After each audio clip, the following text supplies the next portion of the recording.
Welcome back to Garage Slot. Nick Dan here. I'm wearing today a 1993 Peter Brock shirt that I picked up from Lakeside, and got the man to sign it. Hope you can see that. Yeah, the VP privateer years. The following year he got picked up by Holden Racing Team again and gave them their first round win at Eastern Creek, which was a cracker of a race. But this period, not that successful for Brocky, but great looking cars. I love the simple mobile livery on these. But yeah, we're not talking about Holdens as much today. We're talking about Mazdas. Well, a Mazda from 1984, Bathurst, classified as third place. This is the 42 car, the Greg Hansford entered car. My social media friend Robin, who's been churning out some absolutely great looking RX-7 white kits last few weeks, he told me that a few of the teams in Bathurst 84 entered two cars with only the two drivers as an insurance policy if one car were to fail. So that was the case with the Mazda. Moff got a puncher off the start line when he climbed the wall next to the Masterton Falcon, and then I think around 15 laps at that point his engine expired. So the insurance policy was valuable because Hansford was only going to do 15 laps in his car and then park it.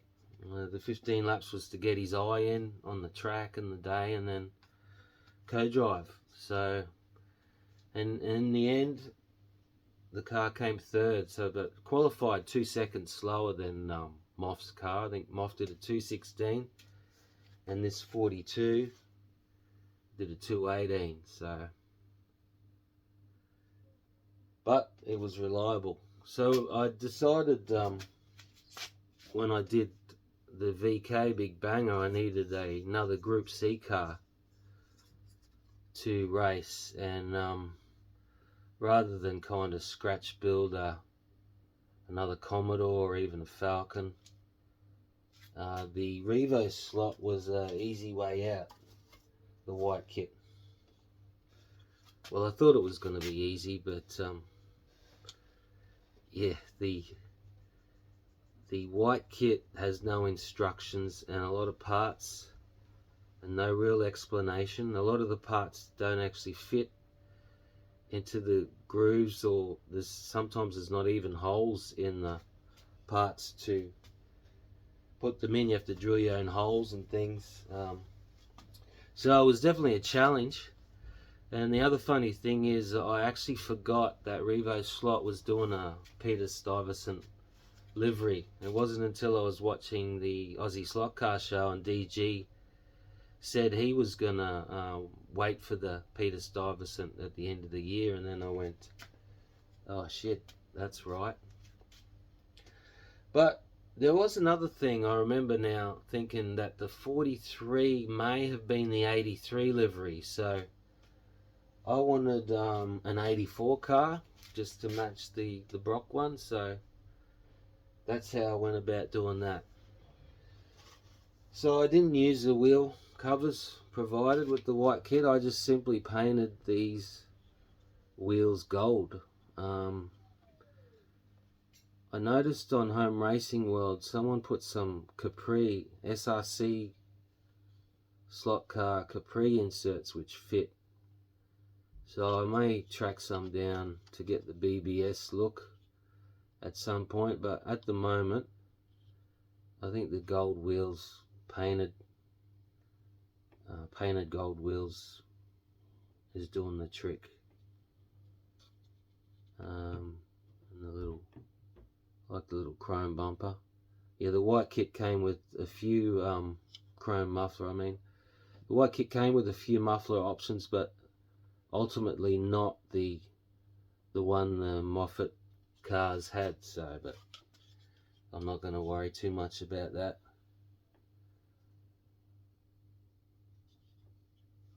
Alright, well, there's the a quick little history on the how the Revoslot white kit came about, and once again a couple of the Bathurst books from '84 come in handy.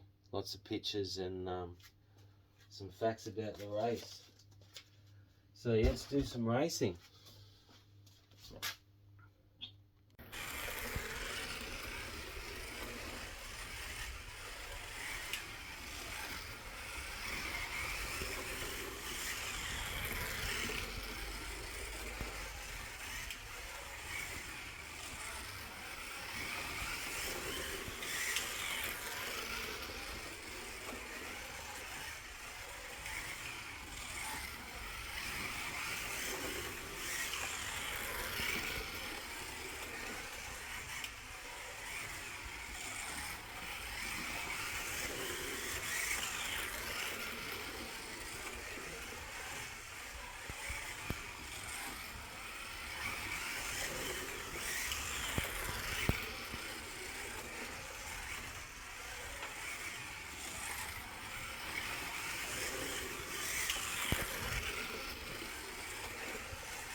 Rocky winds.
Alright, hope you enjoyed the little bit of racing there with the Mazda RX-7 Revoslot.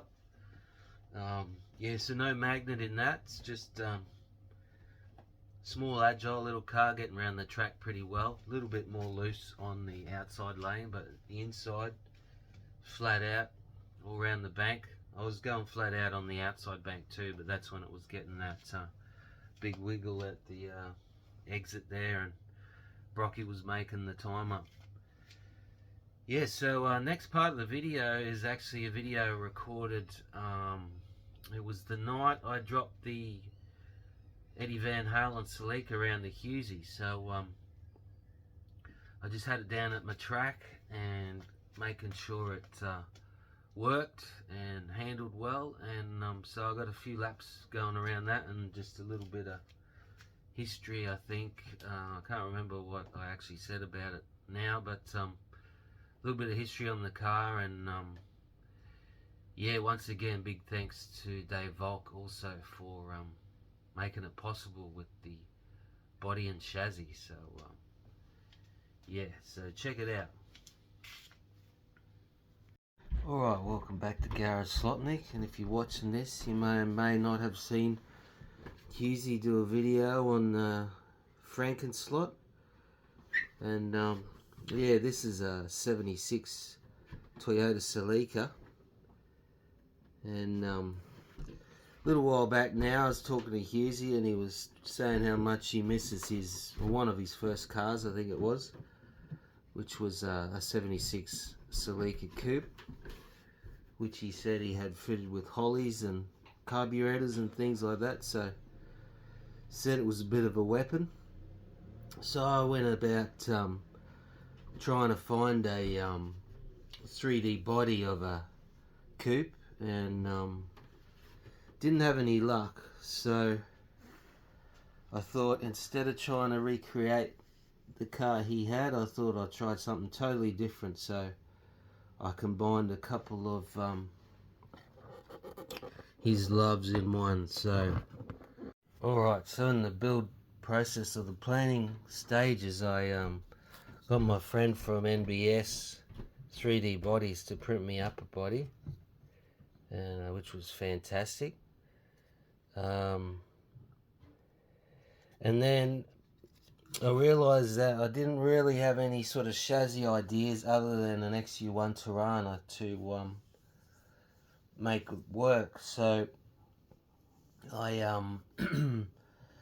I contacted my friend Dave Volk, and he got the dimensions of the body, and then he came up with a altered chassis and body which would suit the slotted running gear. So we've been able to widen the body slightly from the original scale and make it work with the slotted running gear. So big thanks to Dave Volk for basically making this project come to life, turning an idea into a working slot car. So got to thank him for that. We've got some Eddie Van Halen seats in there, and there's Hughesy in there in his singlet with some tats. I don't know if he's got tats, and he's got a Eddie Van Halen helmet. Alright, let's go for a few laps. So we've got a 76 Celica, and we've painted it in the Eddie Van Halen guitar, Frankenstein guitar, iconic paint job. So yeah, white tape, black tape, and basically red. So his guitars were like that. He had a white and black one. This is my first crack at masking to this degree, and I had some mixed success, a bit of touch up on the paintbrush, and I just customized the Carrera case with some pictures of the man himself, Eddie Van Halen, ticket stub, the Frankenslot, and yeah, a couple of his guitar picks. So let's yeah, the paint's still pretty fresh, but let's just have a couple of laps. I don't want to do too many. I want to let Hughesy run this one in, but let's just make sure it's going before we send it off to him. Alright, here we go with the 76 Frankenslot Celica.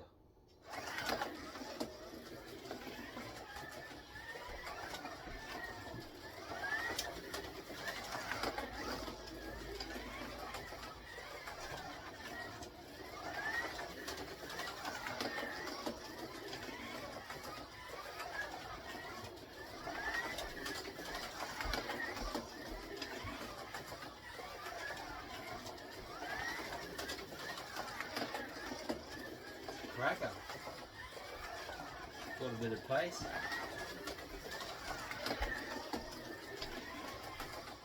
Nice short wheelbase and small body. Goes as fast as Eddie Van Halen shreds.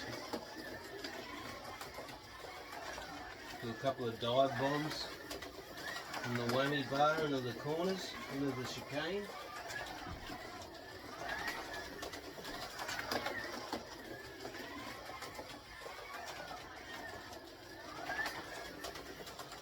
Yeah, so that was super fun to build that car, and it was especially good to see it running around Hughesys' track on his video he did, I think a couple of Saturdays ago now. And yeah, Hughesy, if you saw the story on his video, he invited me in, saw me at the door, so yeah, I got to see his track up close, and man, it's amazing. So much detail, so much to look at. Just stand there in silence, in awe. So yeah, I'm glad the car ran so well on his track, and he really liked the car too. So that was awesome. It worked out real well. Alright guys, until next video, talk to you soon.